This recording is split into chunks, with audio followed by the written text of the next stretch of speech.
அஞ்சுகுடிக்கொரு சந்ததியாய் ஆழ்வார்கள் தம் செயலை விஞ்சி நிற்கும் தன்மையளாய் பிஞ்சாய்ப் பழுத்தளை ஆண்டாளை பத்தியுடன் நாளும் வழுத்தாய் மனமே மகிழ்ந்து அன்னி உலகமளந்தாய் அடிபோத்தி சென்னங்கு தென்னலங்கு செத்தாய் திரள் போத்தி பொன்னச் சகடமுதைத்தாய் புகழ் போற்றி கண்ணு குணிராவெறிந்தாய் கடல் போற்றி குன்னு குடையாவிடுத்தாய் குணம் போற்றி வெண்ணு பககடுக்கு நின்கையில் வேல் போற்றி என்னென்னும் சேவகமே ஏத்தி பரகொள்வான் இன்னியாம் வந்தோம் இறங்கு ஏலோர் எம்பாவாய் போற்றி போற்றி போற்றி போற்றி போற்றி போற்றி. எதற்காக இந்த பாசுரத்தில் போற்றி வந்தது? ஆண்டாள் எதற்கு மங்களாசாசனம் பண்ணுகிறாள்னு பார்ப்போம். இப்போ கீழ்ப்பாட்டுக்கு இதுக்கு சங்கதி பார்க்கணும் இல்லையோ. கீழ பாசுரத்தில் மாரிமரமுழஞ்சில் மன்னி கிடந்துறங்கும் தேவரீர் நடந்து காட்ட வேணும்னு பிரார்த்திக்கிறார். இப்போ இந்த பாசுரத்தில் நடந்த திருவடிகளுக்கு பல்லாண்டு பாடுகிறாள். நடந்து வந்துட்டார் பெருமாள். இது என்ன, நம்ம குழந்தைகள் கேட்டால் நம்ம நடக்க வரமாட்டோமா? என்னமோ ராவணன் இழுத்துன்னு போனாங்கிறதுக்காக தேடிண்டு அயோத்தியிலேருந்து தெற்கு கோடி வரைக்கும் போனோம். யாரோ மகாபலி ராஜ்யத்தை தூக்கின்னு போயிட்டாங்கிறதுக்காக எல்லாம் நடந்து காட்டினோம். இவர்களுக்காகலாம் நடப்பேன், நம்ம குழந்தைகள் நமக்கு இருக்கிறவாளுக்காக நடக்க மாட்டேனா அப்படின்னு பார்த்த பெருமான் தன்னுடைய பரிஜனங்களை கூப்பிட்டான். படுக்கையிலிருந்து மெதுவே எழுந்திருந்தார். எழுந்தபோதே அமர்ந்ததை சேவித்தோம், அமர்ந்து நின்ன போதே நின்னத்தை சேவித்தோம், தேவரீர் நடந்த போதே நடந்ததை சேவித்தோம். அடி எங்கள் பிரார்த்தனையை நீ நிறைவேற்றிட்டீர். ஆனால் மனசு ரொம்ப கலங்கி போச்சு சுவாமி. நாங்கள் கேட்டோங்கிறதுக்காக நீ நடந்து வந்துட்டியா? நாங்கள் ரொம்ப ஏழை எளியவர்கள் இல்லையோ? ஏதோ வாய் வார்த்தையா ஒரு ஆசையிலே பெண் பித்து, அந்த பித்துல போய் ஒரு வார்த்தை சொல்லிவிட்டேன். அதுக்கு இந்த பெண்கள் கேட்டதுக்காகவா பெருமாள் நடந்து வந்துடுவார்? ஏதோ விஸ்வாமித்திரர் கேட்டார், வசிஷ்டாச்சாரியர் கேட்டார், புரியுறது. நாம கேட்டோம்னு வரியானால் அவர் திரும்ப சிரிச்சுன்னு சொல்றார், அவர்கள்லாம் போட்டா போகமாட்டேன்னு, அவர்களுக்கெல்லாம் நடந்து காட்ட மாட்டேன், உங்களாட்ட நாமே தான் எல்லாம் எந்த பக்தர்கள் இருக்கிறீர்களோ அவர்களுக்கு தான் நடப்பேன். அதனால் நடந்தோம்.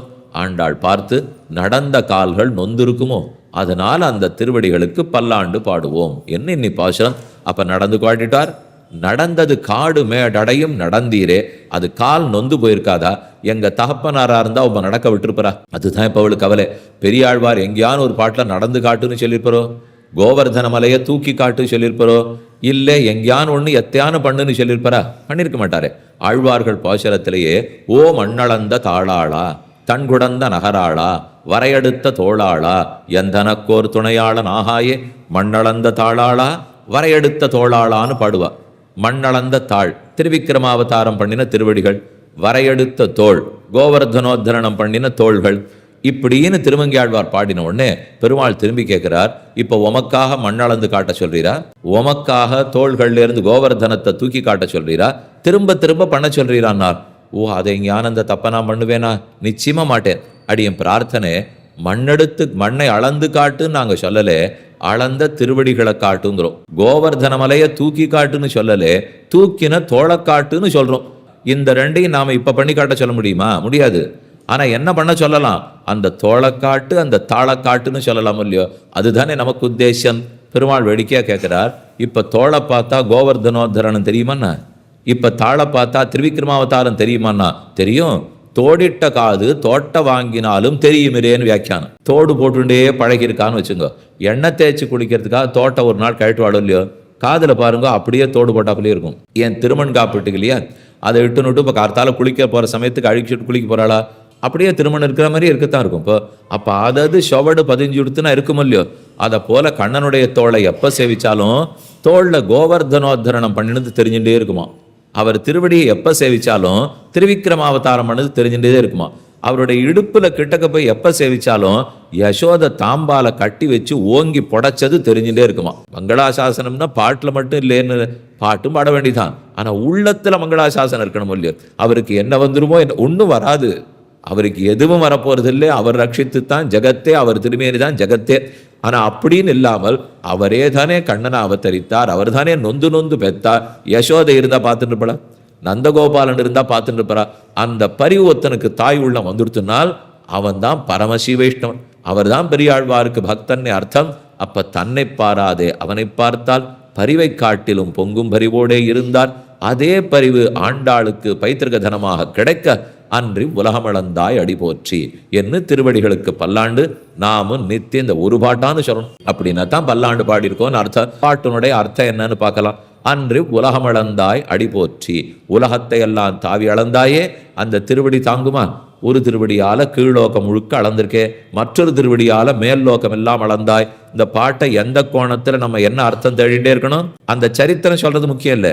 இப்ப திருவிக்கிரம சரித்திரம் சொல்றது முக்கியம் இல்லை, ராமச்சரித்திரம் சொல்றது முக்கியம் இல்லை. அது எத்தனையோ பாட்டு இருக்கு.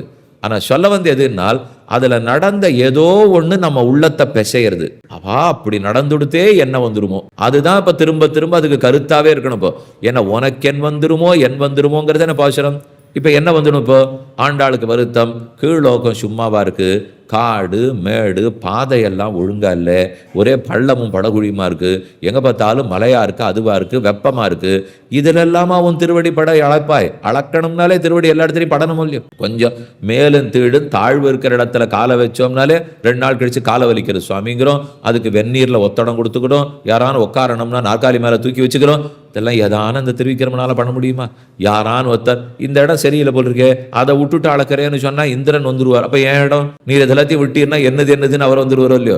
எத்தையும் பாராமல் காடா மேடா கடலா ஒன்னு வித்தியாசம் இல்லாத அளந்தே இல்லையா. அதுக்கப்புறம் ஆண்டாள் யோசித்து, அது பெரிய சமாச்சாரம் இல்லை, அது கூட நீ அளந்துடுவேன். ஏன்னா அது கல்லும் மண்ணும் முள்ளும் ஏதோ. இப்போ அதை விட எல்லா ஆத்மாக்கள் ஆறலாம் பிறவி எடுத்திருக்கோமோ, எங்க தலையெல்லாம் தீண்டினியோ இல்லையோ, எங்களுடைய தலையை உன் திருவடியால தீண்டினாய். அதுதான் இன்னும் மோசம். கல்லுக்கும் மண்ணுக்கும் தேவலே, ஆனா இந்த தலை ஒன்னொன்னு தாபத்திரயத்தால கொதிச்சு கிடக்கிறது. எல்லாமே ஆத்தியாத்மிக, ஆதி தெய்வீக, ஆதி பௌத்திகம் 3 தாபம். அந்த தாபத்தால கொதிச்சு போயிருக்கிற நம்ம தலையை கொண்டு திருவடி வைத்தால் அதுதான் எனக்கு தாங்கலேங்கிறாள் ஆண்டாள். ஏன்னா மற்ற பேர் ஏதோ ஆழ்வார் தலையில வையும், ஆச்சாரியர்கள் தலையில வையும், அதெல்லாம் குளிர்ந்திருக்கிற தலைகள். ஆனா நம்ம தலை கொதிச்சு போயிருக்கோம் இல்லையோ. பெருமாள் திருவிக்கிரமாவதாரம் பண்ணுகிறார். பண்ணினது எதற்காக? எல்லார் தலையிலையும் திருவடியால் அளக்கணுங்கிறதுக்காக. அப்ப திருமங்கியாழ்வார் தலையில வச்சாரா? அந்த தலையோடு அவர் திருவடிக்கு சம்பந்தம் வராத வரை சருகா வளர்ந்துதான் பெருமாள் திருவடி. இப்ப திருமங்கியாழ்வார் தலையில திருவடி வச்சாரோ இல்லையோ, தளிர்புறையின் திருவடி என் தலைமையிலவே தளிர்புறையின் திருவடி தளிர்த்து நன்னா பசகுன்னு பச்சை பசேல்னு இருக்கிற திருவடி என் தலையில வச்சார். தளிர்புறையின் திருவடி என் தலைமையிலவே. பாட்டு அப்படித்தான் இருக்கு. அப்ப அன்று இவ்வுலகமளந்தாய் அடி போற்றி, அந்த திருவடிகளுக்கு பல்லாண்டு. நின்னடத்திலே நடந்த திருவடிகளுக்கு பாடினால், நடந்து நின்னதிலேந்து அளந்தது திருவிக்கிரமன் திருவடி. ஆனா நடந்ததொல்லையோ, சென்று அங்கு சென்னலங்க செத்தாய் திரள் போத்தி. தான் இருந்த இடத்தோடு இல்லாமல் அயோத்தியிலேந்து புறப்பட்டு லங்கா வரைக்கும் போறாரே. ஒரு சண்டையை தேடிண்டு இவ்வளவு தூரமா சுவாமி போவார்? எங்கேயோ கிட்டக்க சண்டை வந்ததுன்னா போடலாம், அங்கேருந்து சண்டைக்காக இவ்வளவு தூரம் போனாரானால்? ஆமா, தேவர்கள் பிரார்த்தனையை முடிக்கத்தானே அவதாரமே. ராவணனை அழிக்கணும் என்ன தேவர்கள்லாம் பிரார்த்தித்தாலும் இல்லையோ, அதற்காக நடந்த திருவடிகளுக்கு பல்லாண்டு. முதல்து வளர்ந்த திருவடிகளுக்கு, அளந்த திருவடிகளுக்கு பல்லாண்டு. அடுத்தது நடந்த திருவடி சென்னங்கு தென்னலங்கை செத்தாய் திரள் போற்றி. அந்த காலத்தில் சென்றாய், இலங்கைக்குள்ளே புகுந்தாய். அப்படி புகுந்து ராவணேஸ்வரன் தசானனை அழித்தாய். அந்த திரளுக்கு போற்றி. ஒவ்வொன்று எதுக்கு போற்றின்னு சொல்றாள் நீங்க உள்ளத்துல குறிச்சுக்கணும். அன்றி உலகம் அளந்தாய் அடி போற்றி, திருவடிகளுக்கு பல்லாண்டு. அடுத்தது திரள் போற்றி. இப்ப நடந்துட்டு வந்து திருவடிக்கு பல்லாண்டு பாடல, அந்த திறமைக்கு பல்லாண்டு. சென்னங்கு தென்னிலங்கை செத்தாய் திரள் போற்றி. அடுத்தது பொன்னச்சகட முதைத்தாய் புகழ் போற்றி. ஓஹோ, வயசான ராமன் 39 வயசு, 39 வயசு நடந்து போனவருக்கே போற்றி போற்றின்னு பாடினார். பிறந்த குழந்தை சுவாமி 7வது மாசம் ரோகிணி நட்சத்திரம். ஆவணி மாசம் பிறந்துட்டாரோ இல்லையோ, இப்பதான் 7 மாச குழந்தை ரோகிணி நட்சத்திரத்தினைக்கு தொட்டில் போட்டு ஊரெல்லாம் வர சொல்லியிருக்கலாம். வந்து எல்லாரும் அன்னைக்கு பார்த்து இந்த வம்பு வந்துடுத்து. பொன்ன சகட முதைத்தாய் புகழ் போற்றி நட்சத்திர கொண்டாட்டம் எடுத்து அவாவா பிரசாதம் வாங்கிக்கணுங்கிறது பின்னாடி போயிருக்கா சுவாமி. சரி, இந்த குழந்தை தனியா படுத்துட்டுருக்கே, கூட யாரும் இல்லையேன்னுட்டு ஒரு வண்டி சக்கரத்தை துணையா வச்சுட்டு இது கூட இருக்கட்டும், ஏதோ அந்த குழந்தை அதை பார்த்து விளையாடிட்டு இருக்கணும்னு சொல்லி யசோதை நடந்தால், கம்சனமித்த அசுரனொத்தன் வண்டி சக்கரத்தில் ஆவேசிச்சுட்டா. அது குடுகுடுன்னு தான் இருந்த இடத்துல இருந்து ஓடி வர்றது இப்போ வந்து தொட்டில்ல மோதி கண்ணன் அழிச்சுடணுங்கிறது. அதற்குள் என்ன நம்ம அம்மா நம்மளை பார்க்காம எங்கேயோ மாட்டையும் காட்டையும் பார்க்க போயிருக்காப்போ அப்படின்னு இந்த குழந்தைக்கு மகனொருவர்க்கல்லாத மாமேனி வண்ணன் நான் வந்து பிறந்திருக்கேன், என்ன பார்த்து பரியறதை விட்டுட்டு எத்தையோ பார்க்க போயிருக்காளே, பாலே கொடுக்கலையே, 10 நிமிஷம் முன்னாடி கொடுத்துட்டு போயிருக்கா, இப்பதான் கொடுத்துருக்காளே. நான் போறல சுவாமி, பெரிய குழந்தை, அதுக்கு என்ன பண்றது இப்போ? அப்ப அதுக்கு தகுந்து கொடுக்க வேண்டாமோ? அவ இதை பார்க்காத எங்கேயோ மாட்டுக்கு பால் கறக்கலன்னு போனா கோவம் வந்துடுது கண்ணனுக்கு. தடன்னு காலை உதைச்சார். உதச்ச வேகத்தை வண்டி சக்கரம் தடதலான சத்தத்தோட வந்தது. இப்போ என்ன நடந்ததுன்னே தெரியல. இவர் உதச்சென்றுக்கிறதுக்குள்ள கொண்டு அவன் தலையை கொடுத்தது அவன் தப்பு. இவர் அடிக்கவில்லை, புடைக்கவில்லை, சண்டைக்கு போல ஒண்ணுமே பண்ணல. இவர் தன் திருவடியை உதச்சிட்டு இருந்தாரோ இல்லையோ, அவனை யார் சுவாமி குறுக்க வர சொன்னான்? குறுக்க வந்தான், காலடி ஓங்கி பட்டுது. போ பொன்ற சகடம் உதைத்தாய் புகழ் போற்றி, உன் திருவடியாலேயே சகதத்தை உதைச்சுட்டாய், அந்த புகழுக்கு பல்லாண்டு. ஏன் திருவடி சொல்லக்கூடாதா? திருவடியால தான் உதைத்தார். அளந்த திருவடிக்கு அடிபோற்றின்னு சொன்னாரே, உதைத்த திருவடிகளுக்கு அடிபோற்றி கிடையாதனால் இல்லை, அதுல ஒரு புகழ் சம்பாதிச்சுட்டார். என்ன புகழனில் உலகமெல்லாம் ஒரு புகழ் இருக்கு. யாருக்கு ஆபத்து வந்தாலும் கண்ணன் திருவடிகள் ரட்சகம். இப்போ ஒரு புது புகழ், கண்ணனுக்கே ஆபத்து வந்தாலும் கண்ணன் திருவடிகள் தான் ரட்சகம். இது இத்தனை தெரியவே இல்லை எங்களுக்கு. இப்போ எங்களுக்கெல்லாம் ஆபத்துனா கண்ணாவும் திருவடின்னு சொல்லுவோம். இப்ப கண்ணனுக்கே ஆபத்து இல்லையோ, அவர் எங்க போய் நிற்பார்? அதுக்கும் அதே திருவடி தான் சுவாமி, வேற யார் ரட்சகன்ல இப்போ? ஏன்னா அவருடைய திருவடியாலே தன்னை காத்து கொண்டார். என்ன திருவடிக்கு புகழ் தேடி கொடுத்தவனே புகழுக்கு பல்லாண்டுங்கிறார். பொன்ன சகடமுதைத்தாய் புகழ் போற்றி. அடுத்து 4வது, கண்ணு குணிலாவெறிந்தாய் கடல் போற்றி. ஒரு அசுரன் வந்ததுதான் இத்தனை நாழி. ஒருத்தன் மகாபலி வந்தார், அடுத்தது ஒருத்தன் ராவணேஸ்வரன் வந்தான், அடுத்தது ஒருத்தன் சகடாசுரன் வந்தான். ஒருத்தன் வந்ததுக்கே இத்தனை பாட்டு பாடினாள்னா அப்ப 2 பேர் பேசி வச்சுன்னு வந்தா எவ்வளவு பாடமாட்டாள்? அதைத்தான் அடுத்து கன்று குணிலாவெறிந்தாய் கடல் போற்றி. கீழே ஒரு அசுரன் இருக்கிறார், கண்ணுக்குட்டி வத்சாசுரன். மேல மரத்துல ஒருத்தர் தொங்கிட்டு இருக்கார், கபித்தாசுரன். விளாம்பழ வடிவத்தில் ஒரு அசுரன், கீழே கண்ணுக்குட்டி வடிவத்தில் ஒரு அசுரன். 2 பேரும் சங்கேதம் பேசி வச்சிருக்கா, தலையில விழுந்து கொன்னுடணும். கண்ணன் வந்தார், ஏதோ விளையாட்டுக்காக இங்கேயும் அங்கேயும் போயிட்டு இருக்கிறச்சே, இது சரியில்லையே, பார்த்தா அசுர நாட்டம் இருக்கேப்போ சரின்னு கீழே இருக்கிற அந்த கண்ணுக்குட்டி 2 பின்பக்கம் காலால பிடிச்சா ஒரு சுத்துறார். அதையே ஒரு தடி ஆட்டம் பயன்படுத்தினார். குணில் எரிதடி சின்ன தடி, அந்த தடியாட்ட அப்படி மேல தூக்கி வீசி எறிஞ்சார். இது நேரம் போச்சு, விளாம்பழத்தின் மேல மோதித்து 2 கிழவிழுது. 2 கிழவிழுந்து பிராணம் படுத்து. அது சரி, ஆனா இவளுக்கு என்ன கவலை என்னால், தப்பா பண்ணிருக்கேன் நீ, இப்போ இதை ஒழுங்கா தனியா அழிச்சிருக்கணும், அதை ஒழுங்கா தனியா அழிச்சிருக்கணும், ஏன் இத்த தூக்கி அதன் பேர்ல அடிச்சுப்போ? அப்ப கன்று குணிலாவெறிந்தாய் கடல் போற்றினால் ஏன் ஆண்டாளு கவலை? 2 பேரும் பிராணந்தான் போறது. விடற வேகத்துல கண்ணன் தலையில விழுவான்னு விழுந்துட்டான்னா நான் எங்க போவேன்? அப்ப யார், எங்க தகப்பனார் இருக்காரா, நான் இருக்காரா, யார் வந்து ரட்சிப்போ? உன் கூட இருக்கிற பிள்ளைகள்லாம் உன்னை காப்பாத்தின்னு அவர்களைத்தான் நீ காப்பாத்துற, உன்னை யார் ரட்சிக்க போறா? அப்ப கண்ணுக்குட்டியும் விளாம்பழமும் சேர்த்து பேசி வச்சுன்னு ஒன் தலையில விழுந்திருந்ததுனால் கண்ணு குணிலாவெறிந்தாய் கடல் போற்றி. இப்ப கடல் போற்றி, மீண்டும் முன்னாடி அடி போற்றி, இப்ப கடல் போற்றி. 2 திருவடி தானே. அன்னி உலகமளந்தாய் அடி போற்றி, பொன்னச்சகடமுதைத்தாய் புகழ் போற்றி, கண்ணுகுணிலாவெறிந்தாய் கடல் போற்றி. அடி போற்றிக்கும் கடல் போற்றிக்கும் என்ன வேறுபாடு? அதுவும் திருவடி தானே. கடல்னாலும் திருவடி தானே. வலது திருவடி கீழ் லோகத்தை அளக்கிறது, இடது திருவடி மேல் லோகத்துல இப்படி படுத்து, இப்படித்தானே அளக்க முடியும். இப்படி அளக்கிறார். இந்த திருவடி இப்படி இருக்கு. நீங்க 2 திருவடியை பார்த்தாலும் மேல் கால் கண்ணுக்கு தெரியுமா, கீழ்கால் கண்ணுக்கு தெரியுமா? இங்க பார்த்தாலும் மேல் கால் தான் தெரியும், இப்படி பார்த்தாலும் மேல் கால் தான் தெரியும். ஏன்னா அது திரும்பிடு சொல்லியோ, திரும்பினதுனால தெரியாது. மேல் திருவடி எப்பவும் கருநீளமா இருக்கும். ஆண்டாளுக்கு ரொம்ப மனக்குறை. என்ன பண்றது, இன்னும் கீழ் திருடிய சேவிக்கவே இல்லையே. அந்த உள்பாதம் எப்படி செவந்திருக்குன்னு சேவிக்கணும்னு ஆசை. வாய்ப்பே கிடைக்கல சுவாமி. திருவிக்கிரமாவதாரத்தில் கிடைக்கல. சரி, ராமாவதாரம் நடந்துட்டே இருக்கார், அவர் எங்க கீழ் திருவடியை காட்டினார்? இல்லவே இல்லை. சரிப்பா, அப்போ சென்னங்கு தென்னலங்கு செத்தாய் பொன்ன சகடமுதைத்தாய் புகழ் போற்றி. அதை அடிச்சுட்டதுனால சகடாசுரன் பேர்ல அந்த சிவப்பு பக்கம் படுத்து. அப்பவும் இவளுக்கு கிடைக்கல. ரொம்ப கவலையா போச்சு. சிவப்பு பக்கம் சேவிக்கவே முடியலையே. வாய்ப்பு சரியா கிடைச்சிடுது. இப்போ பெருமாள் கன்று குணிலாவெறிந்தாய் கடல் போற்றி கீழே இருக்கிற கண்ணுக்குட்டியை சுழட்டிட்டு இப்ப அந்த காலை நன்னா அப்படி மடிச்சுன்னுட்டு சுழற்றின வேகத்துல மேல இருக்கிற உத்திரியெல்லாம் கீழே அலண்டு போய் விழுந்து தலையெல்லாம் அழண்டு இன்னும் ரொம்ப பெரிய ஜெகத் சிருஷ்டி பண்ற மாதிரி நினைச்சிருந்து இப்போ தலை விதிர்த்து போய் கீழே இருக்கிற அந்த குனிஞ்சு ரொம்ப கூர்ந்த முகத்தோட பார்த்தாரா. அப்ப சாதாரணமா உள்திருவடி யாருக்கும் அவர் காட்ட மாட்டாராம். இப்ப வேற வழி இல்லை. எல்லா பெண்களோட ஆண்டாள் நின்றுட்டு இருக்கிறச்சே, ஓஹோ இந்த இடத்துல நம்ம காட்டிட்டோன்னு தன்னையே அறியாம காட்டுட்டாராம். காட்டின உடனே ஓஹோ இப்ப பாட்டு பாடினா தன்னை உண்டு. அதனாலதான் குஞ்சித்த திருவடிகளை மடிந்திருக்கிற பாதத்தை கண்ணு குணிலாவெறிந்தாய் கடல் போற்றி.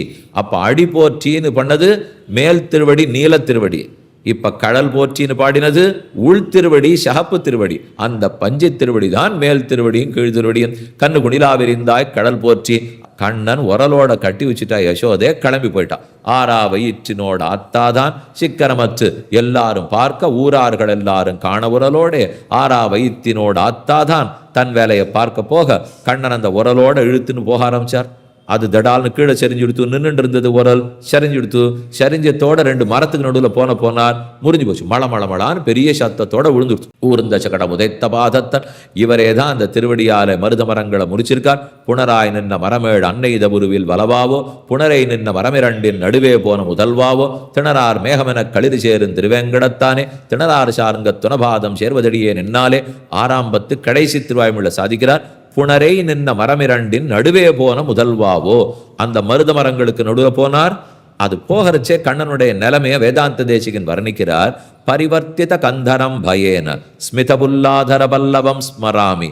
அப்படி இழுத்துன்னு போகிறச்சே, இவன் நம்மளை விட்டுட்டாளா இல்லை இந்த யசோதை இன்னும் பின்னாடி வராளா, இவர் ரொம்ப சாமர்த்தியக்காரி நம்ம தாயார், வேணும்னு கட்டி வச்சுட்டு போற மாதிரி போயிட்டு இந்த பிள்ளை என்ன பண்றதுன்னு பார்க்கறதுக்கு உடனே வந்துருவோம். 5 நிமிஷம் அம்மாவே ஒரு குழந்தைய விட்டுட்டு வெளியில போயிட்டு 10 நிமிஷத்துல திரும்பி வரணும். இது அதுக்குள்ள யாரையான்னு கூட்டு வச்சு ஏதாவது பண்ணிட்டுதுன்னா அதை பார்க்கறதுக்கு வரணுமோ இல்லையோ. அதை போல இவ திரும்பி வந்தாலும் வருவோம். வராளான்னு முகத்தை திருப்பி பார்த்தார். பரிவர்த்தித கந்தரம் பயேன, பயத்தோட முகம் போயிருந்தது. அவளை பார்த்துன்னு போற வேகத்துல மரம் நின்னத்தை இந்த பிள்ளை பார்க்கவே இல்லை. சரின்னு அந்த மரத்துக்கு நடுவில் போயிட்டான். இவன் போயிட்டானோ இல்லை, இவனுக்கே திருமேனி ரொம்ப பருமன். அதுவே கொஞ்சம் அப்படி இப்படி இழுத்துன்னு உள்ள போயாச்சு. இப்போ ஒரு பக்கம் பயம், அவ வந்துட்டாளான்னு பார்க்கறதுக்கு அந்த கண்ணு மருண்டு நோக்குமோ இல்லையோ. அப்ப இந்த திருமுடி கற்றை இப்படி அப்படி போயிட்டு வருமோ, உள்ள போயிட்டார். போனா இந்த பிள்ளைக்கு ஒரு கணக்கு தெரியல சுவாமி. பின்னாடி உருண்டு வந்துட்டு இருக்கிற உரலுக்கு போறதுக்கு இடவழி இருக்கா இல்லையானே தெரியல. தான் போயிட்டா ஆயிடுத்தாப்போ, தான் போனா பின்னாடி இருக்கிறது வர வேண்டாமோ. இந்த 3 சக்கர வாகனத்துல போறோம் பாருங்க, அவளுக்கு ஒரு கணக்கு வச்சுட்டு இருக்கா. ஒரு தெருக்குள்ள 3 சக்கரம் 1 சக்கரம் போனா பின்னாடி 2 வரும்னு வச்சுட்டு இருப்பாவா. அது வருமானலாம் தெரியாது. ஆனா அது முன்னாடி சக்கரம் போயிடுத்து தானே பின்னாடி வரும்னா, அதை போல இவர் போனா பின்னாடி இருக்கிற உரல் வருமா. சரி இழுத்தார். இவருக்கு பயம், இது மாட்டின்னு இருக்குன்னு அவருக்கு தெரியல. அவ வந்துட்டாளான்னு பயம். அதை பார்த்துட்டு ஒரு நிமிஷம் சிரிச்சார். ஸ்மித புல்லாதர பல்லவம் ஸ்மராமி. அவ வரலன்னு உடனே அப்படி ஒரு புஞ்சிரிப்பு அரும்பித்தான். ரொம்ப நல்லா இருந்தது அந்த சிரிப்பு. அந்த பயந்த முகம், கண்ணில் ஒரு சொட்டு ஜலம் அடிச்சுட்டு கட்டி வச்சதுக்காக கண்ணில் இன்னும் ஜலம் மாறல, கண்ணில் தழுமின்னு இருக்கு. அந்த கண்ணோட பயந்து திரும்பி பார்க்கிறார். அந்த கண்ணு ஒரு சொட்டு கீழே விழுந்து கன்னத்துல இன்னும் ஈரம் ஒட்டின்னு இருக்கு. அந்த ஈரம் காயறதுக்குள்ள அவ வரலே நினைச்சுன்னு சிரிக்கிறார். இந்த சிரிப்புக்கு நடுவில் தடால்னு மருத மரம் உறிஞ்சுது. என்ன பண்ணுதுன்னே தெரியல. இப்ப அந்த முகம் எப்படி இருக்கு பாருங்க. அந்த முகத்தின் அழகு அடியேனை எப்போதும் ரட்சிக்கட்டும் என்று பிரார்த்திக்கிறார். அப்ப அந்த முகம் திரும்பின அழகு இல்லையா. இப்போ முகத்தை முன்பக்க சேவிச்சாலா பின்பக்க சேவிச்சாலா, குஞ்சி முன்னாடி சேவிச்சாலா குழலை பின்னாடி சேவிச்சாலா, பாதம் அடியா கடலா என்னதான் ஆண்டாளுடைய பாசுரம். கண்ணு குணிலா விரிந்தாய் கடல் போற்றி, குன்னு குடையாவிடுத்தாய் குணம் போற்றி. இதெல்லாம் சரின்னா அசுரனா வந்தான், விரோதியா வந்தான். இப்ப விரோதி இல்லையே, அனுகூலன்னா விரோதி ஆயிட்டான். இந்திரன் ரொம்ப வேண்டியவன். இப்பதான் அன்றி உலகம் அளந்தாய் அடி போற்றி யாருக்காக நடந்தது? இந்திரனுக்கு தானே. இந்திரன் ராஜ்யத்தை இழந்துட்டான்னு பிரார்த்திக்கத்தானே கண்ணன் இத்தனை பண்ணியிருக்கார். அவனே இப்ப விரோதி. முதல் வரியில சொல்றதுக்குள்ள 5வது வரியில விரோதி ஆயிட்டான் சுவாமி. கண்ணு குணிலாவிருந்தாய் கடல் போற்றி, குன்னு குடையாவிடுத்தாய் குணம் போற்றி, கோவர்தன மலையை குடையாக பிடித்தாயே குணம் போற்றி. இது என்னது குணம்? தோல் போற்றி பட வேண்டாமா? நீ எடுத்தது கோவர்தன மலையை பிடித்தாய், குன்னு குடையாவிடுத்தாய் தோல் போற்றி படலையே. குன்று குடையாவிடுத்தாய் குணம் போற்றின்னு சொல்றாளே. இந்திரன் பசிக்கோபம். ஆண்டாண்டு நமக்குத்தான் இவர்கள் படைத்து கொண்டிருந்தார்கள். ஆனா இந்த வருஷம் மாத்திட்டார் கண்ணன் போய் எல்லாம் கோவர்தனத்துக்குத்தான் நைவேத்தியம். இவருக்கெல்லாம் இல்லை. ஏன் தேவர்கள் ஒன்றும் பண்ணலையானா? ஒண்ணுமே பண்ணலையார். தேவர்கள் நமக்கு என்ன பண்ணியிருக்கா அதெல்லாம் நம்பாதீங்கோ. அவர்கள்லாம் நமக்கு மழை கொடுத்தாளா, அவ மருந்து கொடுத்தாளா, மூலிகை கொடுத்தாளா, மேய்ச்சலுக்கு இடம் கொடுத்தாளா? எல்லாம் கோவர்தனம் தானே கொடுத்தது. இதுதான் மூலிகை கொடுத்துருக்கு, வேர் கொடுத்துருக்கு. நம்ம குழந்தைகள்லாம் போய் மேய்ச்சலுக்கு மாடுகள்லாம் போகிறது இங்கே தான் போகிறது. மழை பெஞ்சா தக்க வச்சு கொடுக்கறது இதுதான் கொடுக்கறது. நமக்கு மரம் செடி கொடி கொடுக்கறது இதுதான் கொடுக்கறது. இது பண்ணியிருக்கிற நல்லது ஒரு நாள் தேவேந்திரன் பண்ணதில்லை. அவனுக்கு ஒன்றும் தர வேண்டாம். அதனால எல்லாம் கோவர்தனத்துக்கு தான் விட்டார். 2 ஊர் 2 பண்ணி போச்சு, 2 கட்சியாக போச்சு சுவாமி. குழந்தைகள்லாம் ஒரு கட்சியில் நின்னுது, வயசானவாள்லாம் இன்னொரு கட்சியில் நின்னா. வயசானவா சொல்கிறான் மரபு மாற்றக்கூடாது, இந்த சின்ன பிள்ளை சொல்லித்துங்கிறதுக்காக நம்ம ஏதானு மாற்ற போய் இந்திரனுக்கு கோவம் வந்துடுத்துனா ஊரே நாசமாக போடும், தெய்வ குற்றம் பாண்டான்னா. இவ உடனே சொன்னான் அதைத்தான் சொல்றோம், தெய்வ குற்றம். என்ன இவர் தேவாதி தேவன் அங்கேயே உட்காந்துருக்கார், நீர் வெறும் தெய்வ குற்றத்தை சொன்னீர்னா அப்ப தேவாதி தேவ குற்றத்துக்கு எங்க போறது? அதனால ஓன்னு சத்தம் போட்டு பிள்ளைகள் சொன்னா. இந்த சின்னவா ஒரு கட்சி பெரியவா ஒரு கட்சினாலே நம்மளால பேச முடியாது. அப்புறம் ஓன்னு சத்தம் போட்டா யார் பேசுற சொல்லு. இந்த பிள்ளை அதெல்லாம் கிடையாது, கண்ணனுக்கு தான் சொன்ன உடனே பெரியவா ஒத்துனுட்டா. சரி போங்க என்னவோ பண்ணுங்க, பட்டா நீங்களே பட்டுங்க. கண்ணன் பார்த்தார், பட்டா நான் பார்த்துக்கிறேன், நீர் ஒன்றும் கவலைப்பட வேண்டாம் என்று சொன்ன உடனே மாறி போச்சு. இப்போ எல்லாம் அவாவா ஒட்டு குஷோத்து பருப்பதம் தயிராளி வாவி அவாவா வீட்டு வாசலில் வண்டி கொண்டு வந்து நிறுத்தினா ஒருபடி அரைப்படி இது வெண்டைக்காய் கரும், இது கத்திரிக்காய் கரும், இது யார் யார் மாஷா பூப்பம் குடா பூப்பம் சர்க்கரை நெல்லுபடி சீடை வரவல் முறுக்கு எல்லாம் சேர்த்தாச்சு. அந்த வண்டி மொத்தம் வந்து நின்றுது. கோவர்தனத்துக்கு முன்னாடி வச்சாச்சு. எல்லாருக்கும் படைக்க போனப்போ குழந்தைகளே யாருக்கு தளிகை கண்டுரலை பண்ணனாலும் திரை போடணும், அதனால திரை போடுங்கன்னார். மலைக்கெல்லாம் எப்படி சுவாமி திரை போடுறதுன்னு குழந்தைகள் கேட்டா, அதுக்கு தானே உங்க கண்ணுக்கு ரப்ப கொடுத்துருக்கேன், கண்ணை மூடுங்கோ திரை போட்டாப்புல தான் விட்டான். சரின்னு அவாவா கண்ணை மூடிட்டா ஒரே திரை பொறுமல்ல, திரையே பிடிக்க வேண்டாமே, நம்ம கண்ணை மூண்டா போறோம். எதுவுமே நாம நம்ம கட்டுப்படுத்தினா உலகத்துல எல்லாம் நடக்கும். அது நடக்காதனாலதான் திரை போடுறாக்கோ. எதுக்கு திரை போடுறா? என் சுவாமி என்ன சொல்லணும்? இப்போ எல்லாரும் கண்ணை மூடிங்க, மூடிண்டா பெருமாள் கண்ட்ரோல் பண்ணிடலாம் இல்லையோ. அதை பண்ண மாட்டான், இப்படின்னு இருப்பாங்க. அதுக்காகத்தான் இவ பண்றாளே தவிர அது எந்த சமயத்துக்கு திரை போட்டிருக்கோ வேணும்னு அந்த ஓர கண்ணால திறந்து பார்க்கறானோ இல்லையோ அது வேண்டாம். ஆனா அந்த ஊர்ல கண்ணன் சொன்னா அப்படியே கேட்பா குழந்தைகள். அதனால சரின்னு கண்ணை மூடின்னு விட்டா எல்லாத்தையும் பெருமாள் கோவர்தனோஸ்மி தானே ஒரு நிமிஷம் சொல்லிட்டார், நான் தான் கோவர்தனம்னார். ஒரே நிமிஷம் மொத்தத்தையும் சாப்பிட்டார். சாப்பிட்டுட்டு குழந்தைகள்கிட்ட சொல்றார், பத்தியில இத்தனை நாள் இந்த இந்திரன் வந்து எதையான வாங்கிட்டு இருக்கானா உங்ககிட்ட, அவனுக்கு கொடுத்துட்டு எல்லாத்தையும் மிச்சம் வச்சுட்டு உங்களை பாட்டு காரி உமிழ்ந்துட்டு போயிருக்கான். இப்ப எவ்வளவு ஆசையா கோவர்தனம் மொத்தத்தையும் சாப்பிட்டுடுத்து. இவன் சொல்லி முடிக்கலே இந்திரனுக்கு கோபம். விமானத்தை கூப்பிட்டான். எல்லா மேக கூட்டத்தை கொட்டி தள்ளுங்க, இந்த பிள்ளைக்கு நான் பாடம் கற்பிச்சாகணும். பாலிச நாட்டம் சிறுபிள்ளத்தனமா பேசுறான்னு சொல்ல 7 மேக கூட்டங்கள் வந்தது. 7 நாட்கள் பொழிய கடுங்கால் மாறி கல்லே பொழிய அல்லே எமக்கென்ன ஆயர் அஞ்ச. எல்லா குழந்தைகளும் வந்து கண்ணா எங்க போவது தெரியலன்னா, இதற்குத்தான் இத்தனை நாள் காத்திருந்தோம், நாமே ஜெகத் ரக்ஷகன் என்பதை காட்டுவோம் என்று கீழே கடந்த சோழசூழ் குன்னத்தை எடுத்தான், தாங்கி பிடித்தான். அந்த சமயத்துக்கு ஒரு நிமிஷம் பார்த்த பார்வையில இந்திரன் அழிச்சிடக்கூடாதா? பண்ணிருக்கலாம். என்னால் அனுகூலம் கொஞ்ச நாள் பகம காட்டுறான். சோற்றுக்கு கவலை, பசி போல் இருக்கு, அதனால தனக்கு இருக்கிறது படுத்தேன்னு என்கிட்ட வாங்கிட்டு இருக்கலாம். நான் சாப்பிட்ட பிரசாதத்தை உடனே கொடுத்துருப்பேன். அது இல்லாமல் என்னமோ என் சோறு படுத்தேன், என்ன நானே எடுத்துன்னு படுப்பேன். அவன் என்ன வந்து கேட்டிருக்கணும், இப்போ கண்ணா இப்போ நீ அமுது செய்துட்டியே, அடியன் சோற்றை கொடுக்கூடாதான்னு கேட்டா மொத்தத்தையும் கொடுத்துட்டு போயிருக்க மாட்டேன். இந்த ஞானம் எனக்கு இல்லையே, போனா போறது. அனுகூலனுக்கு ஞானக்கேடு இருந்தால் கொஞ்ச நாள் கை கொட்டி தீர்த்துதுன்னா, கை வலிச்சதுன்னா நிறுத்திட்டு போறான். அவனுக்கு எனக்கு கை வலிக்க போறது இல்லை, ஆனா அவனுக்கு வலிக்குமே. மேகங்கள் எத்தனை நாழி கொட்டின்னு இருக்க முடியும், இந்திரனால எத்தனை நாழி கோபம் காட்ட முடியும். இவன் எத்தனை நாழி காட்டியிருந்தாலும் நான் கோவர்தனத்தை பிடிக்க தயார். கண்ணா எத்தனை நாள் பிடிச்சிட்டு இருப்பியாண்ணா? பிடித்தானே சங்க சக்கரத்தை பிடிச்சிட்டு இருக்கேன். என்னைக்கான கீழே வச்சேனா? பாத்து பிரணத ரக்ஷாயாம் விளம்பம் அசகன்னிவ சதா பஞ்சாயுதீம் பிப்ரத் சனஸ்ரீரங்க நாயக்கா. எப்போதும் பெருமாள் பற்றி இருக்கிறார். வைத்த அஞ்சல் என்ன கையும், கையிலே பிடித்த திவ்யாயுதங்களும், வைத்த அஞ்சல் என்ன கையும், கவித்த முடியும், முகமும் உருவலும், ஆசன பத்மத்திலே அழுத்தின திருவடிகளுமால நம்பருமாருடைய வேஷம் இன்னைக்கு நேரத்துக்கு பிடிச்சிருக்கலையே, எப்போதும் பற்றி கொண்டு தான் இருக்கிறார். அதை நினைச்சுத்தான் ஆழ்வாருக்கு ரொம்ப வருத்தம். ஆளும் ஆளார் ஆழியும் சங்கும் சுமப்பார்தாம் வாழும் வில்லும் கொண்டு பின் செல்வார் மத்தில்லை எங்கும் உனை இன்னை இணைய என்ன அறியகிலாத அலத்தி. உன்னை இப்படிப்பட்டவன் ஒத்துரும் தெரிஞ்சுன்னு பார்க்க மாட்டேங்கிறாளே, நீயே சங்க சக்கரத்தை சுமந்துட்டே இருக்கிய, கீழே வைக்க மாட்டியா? பெருமான் கேட்டார், உமக்கு என்ன வலிக்கிறது? இப்போ நான் தானே நன்னா தூக்கிட்டு இருக்கேன், நன்னாத்தான் இருக்கோ. பரியறதுக்கு ஆள் இல்லை, பரிவதற்கு ஆள் இல்லை, உன்னை நீனு பார்க்கறதுக்கு ஆள் இல்லை. இதான் ஆழ்வாருக்கு வருத்தம். அங்கும் இங்கும் வானவர் தானவர் யாவரும் உன்னை இணைய என்று அறியகிலா தலத்தி. பெருமாள் சிரிச்சுட்டு கேட்கிறார், பரிவர் உளர், எங்கும் பரிவர் உளர், நமக்கு எந்த இடத்துலையும் பரிவதற்கு ஆள் இருக்கு ஆழ்வீர்? ஆழ்வார் எங்க இருக்கு தேடி பார்த்தானே கிடைக்கல. நீர் இருக்கீரே, நீர் இப்ப பறிஞ்சு தானே பாடிட்டு இருக்கீர்னா, அடிய ஒத்த இருக்க, நீர் ஒத்தர் எனக்கு ஜெகத்துக்கே சமம் ஆழ்வீர். ஒரு பக்தன் எனக்கு கிடைச்சிட்டா அது எனக்கு போறாதோ, அந்த சந்தோஷத்திலே இருப்பேனால் இப்படிப்பட்டவனை அண்டுவதற்கு 4 பேர் வரலையே என்னதான் ஆழ்வார்களுக்கே வருத்தம். அப்ப கண்ணுகுணிலா வெறிந்தாய் கடல் போற்றி, குன்று குடையா விடுத்தாய் குணம் போற்றி. அன்னைக்கு நாங்களுக்கு கொடையெடுத்து காட்ட வேண்டாம், கொடையெடுத்த தோள்களை காட்டுன்னு பிரார்த்திக்கிறோம். குன்று கொடையாக விடுத்தாய். ஆக 7 நாட்கள் மழை பொஞ்சது, கை ஓஞ்சி போய் நின்னான். இப்ப என்ன குணம் போச்சு? இந்த இடத்துல எந்த குணத்தை காட்டினார்? உலகத்தை ரட்சித்தார். ஜெகத் ரக்ஷகத்துவம், ரக்ஷணம், ரக்ஷகத்துவம். ஒன்றும் புதுசாக காட்ட வேண்டாம் சுவாமி, அதெல்லாம் எப்பவுமே அவரிடத்துல இருக்கிறது தான். ஆனால் இப்போ எந்த குணத்தை முக்கியமாக காட்டினார்னால், அனுகூலன் பகைமை காட்டினாலும் போனா போறதுன்னு அவனை கொல்லாம விட்டு ஊனத்தான் பறித்தோம், உயிரையும் பறிக்க வேண்டுமோ என்று விட்டார் அல்லவோ, அந்த குணத்துக்கு பல்லாண்டு. ஊன்னா சோற்ற பறிச்சாச்சு, அவனாலும் புரிஞ்சுட்டு இருக்கலாம். இல்லை எதிர்த்து வந்துட்டான், தானே கை ஓஞ்சி போச்சுன்னா விட்டுடுறான்னு அவன் தலையை விட்டுட்டு பாரு, அந்த குணத்துக்கு பல்லாண்டு. கண்ணு குணிலாவெறிந்தாய் கடல் போற்றி, குன்று குடையா விடுத்தாய் குணம் போற்றி, வெண்ணு பககடுக்கு நின்கையில் வேல் போத்தி.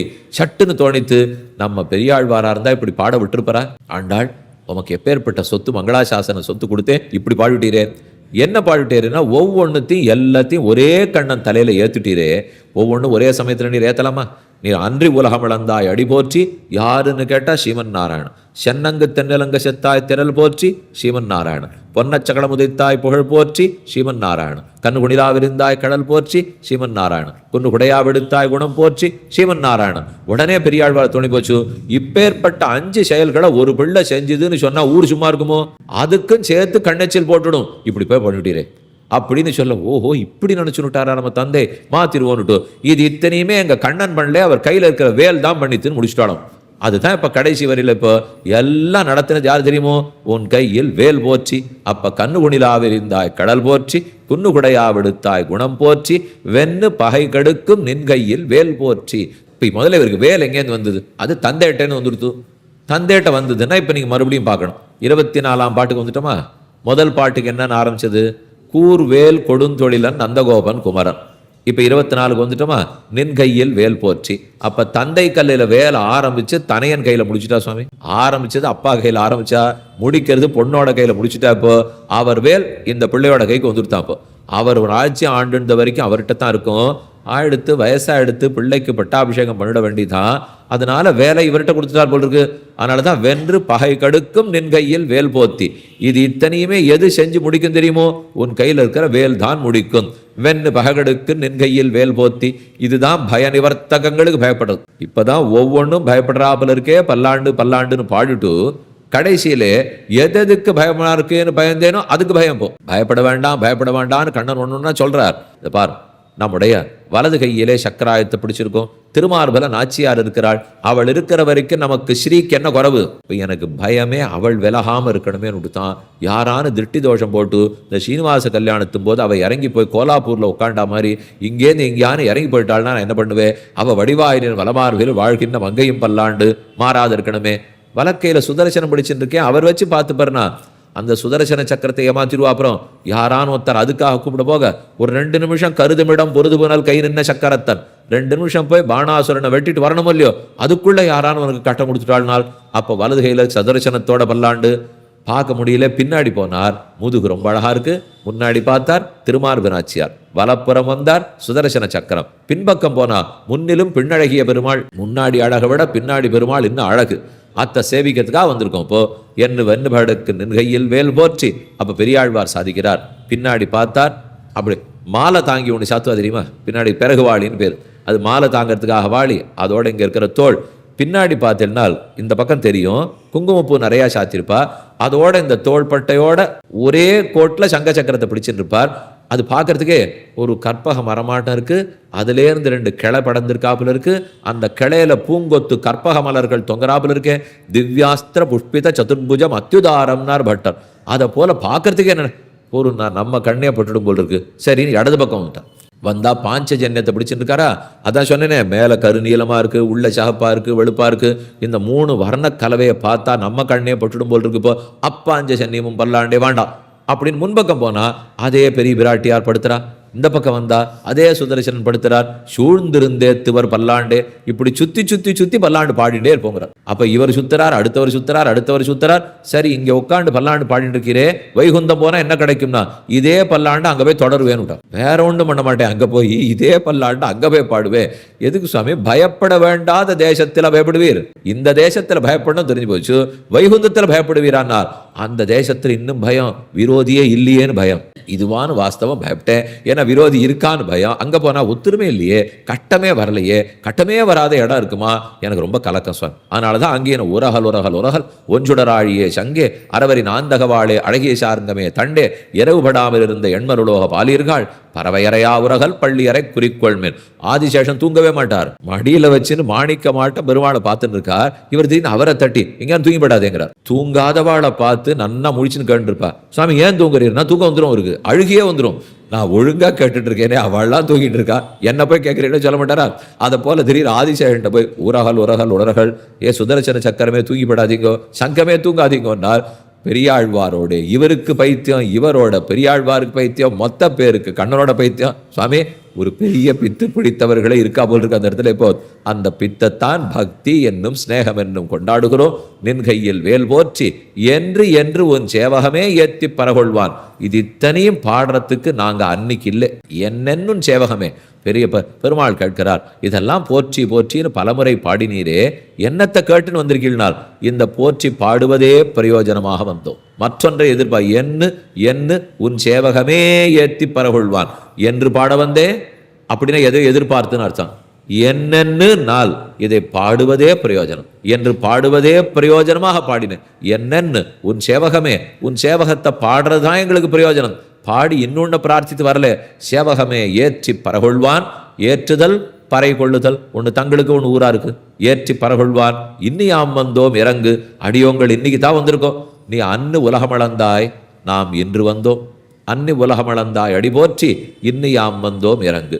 சென்னங்கு தென்னிலங்க செத்தாய் திரள் போற்றி இன்னியாம் வந்தோம் இறங்கு. பொன்ன சகடமுதைத்தாய் புகழ் போற்றி இன்னியாம் வந்தோம் இறங்கு. கண்ணு குணிலாவிரிந்தாய் கடல் போற்றி இன்னியாம் வந்தோம் இறங்கு. குன்னு குடையாவிடுத்தாய் குணம் போற்றி இன்னியாம் வந்தோம் இறங்கு. வெண்ணு பகடுக்கு நின் கையில் வேல் போற்றி இன்னியாம் வந்தோம் இறங்கு. அன்னைக்கு நாங்கள் கூட இல்லை, சேர்த்து வச்சு இன்னைக்கு தான் இருக்கோம். அன்னைக்கு அதெல்லாத்தையும் நாங்கள் பார்க்க முடியல, நடந்து முடிஞ்ச கதை தான். இருந்தாலும் இப்போ நினைத்தாலும் உடலும் உள்ளமும் பதைக்கிறது.